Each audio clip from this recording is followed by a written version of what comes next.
안녕하세요. 똑똑한 부동산 이야기 최혜정의 부동산북 333시간입니다. 자, 오늘 제가 소개해드릴 책은 바로 부동산 약탈 국가입니다.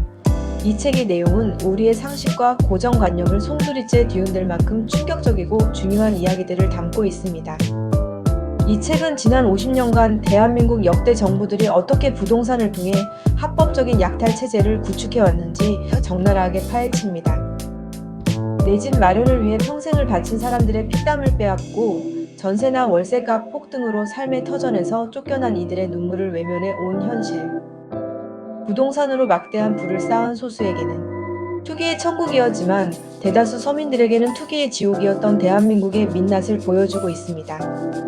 자, 그럼 이 책이 어떤 내용으로 우리의 분노를 일깨우는지 핵심적인 내용들을 하나씩 살펴보겠습니다. 1. 정부가 주도한 부동산 대사기극.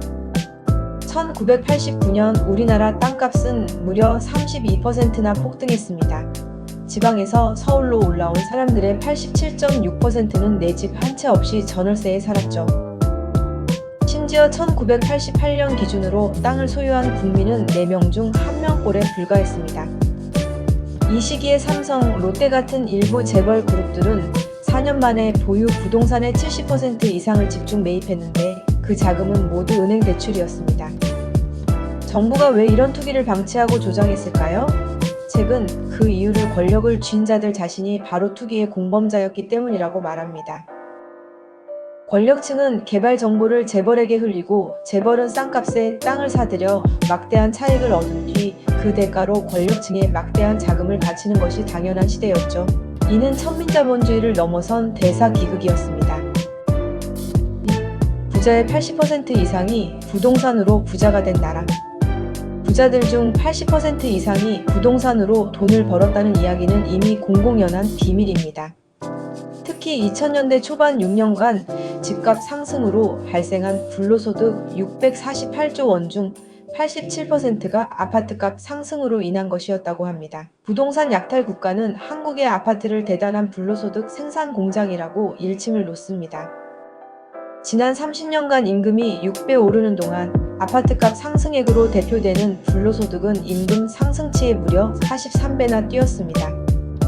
이런 사회 구조 속에서 과연 노동의 가치가 존중될 수 있을까요?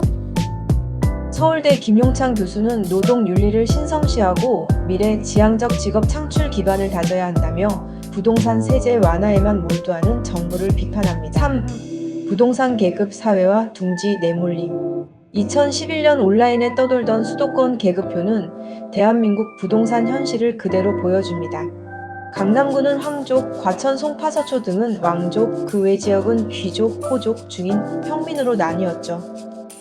심지어 도봉구는 구리, 하남과 함께 노비신문이었고 그 외 지역은 가축이 사는 곳으로 분류됐습니다.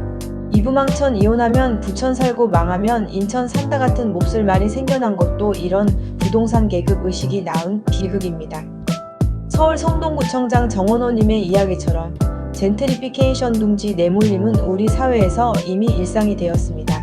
임대료 상승에 쫓겨나는 상인들에게 젠트리피케이션은 재개발처럼 용역 깡패가 동원되지 않을 뿐 그저 집주인들의 시세를 따르지 않으면 바보가 된다는 심리가 만들어낸 구조적 폭력입니다.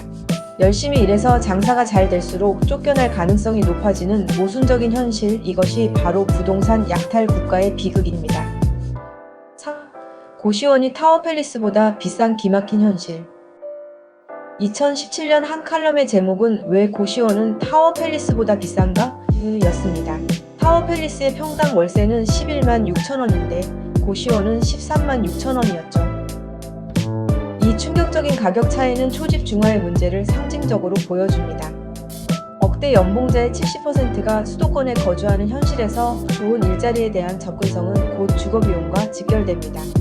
수도권 집중 때문에 발생하는 주택 문제를 공급으로 해결하려는 정책은 결국 수도권 집중을 더욱 심화시키고 다시 주택 문제를 불러일으키는 악순환의 고리를 만듭니다.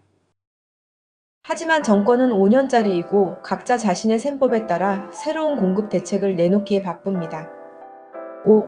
부동산 투자는 개인의 생존 전략. 자, 여기까지 책의 내용을 살펴봤습니다. 어떠신가요? 정말 분노가 치밀어 오르지 않으십니까? 이 책은 부동산 약탈 체제가 어떻게 우리 삶을 옥죄고 있는지 신랄하게 비판하고 있습니다. 집값은 못 잡는 것이 아니라 안 잡는 것이라는 정석 교수의 말처럼 이 모든 것이 기득권과 정책 결정자들의 암묵적 공모에 의해 벌어지는 다수결의 폭력이라는 사실을 깨달아야 합니다.